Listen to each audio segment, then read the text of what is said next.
গুলিস্তান মাজার সংলগ্ন জাতীয় গ্রন্থকেন্দ্র সাংস্কৃতিক বিষয়ক মন্ত্রণালয়।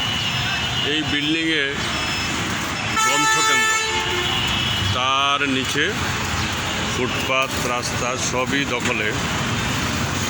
এখানে কোনো সুস্থ স্বাভাবিক মস্তিষ্কের লোক গ্রন্থকেন্দ্রে আসবে, কার্যক্রমে অংশগ্রহণ করবে, সেই পরিবেশ নাই।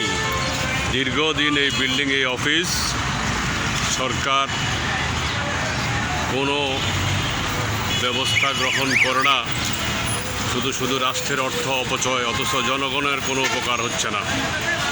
বিষয়টির প্রতি সাংস্কৃতিক মন্ত্রণালয় এবং মাননীয় প্রধানমন্ত্রীর দৃষ্টি আকর্ষণ করছি। ডান শালিক টেলিভিশন, গুলিস্তান, ঢাকা।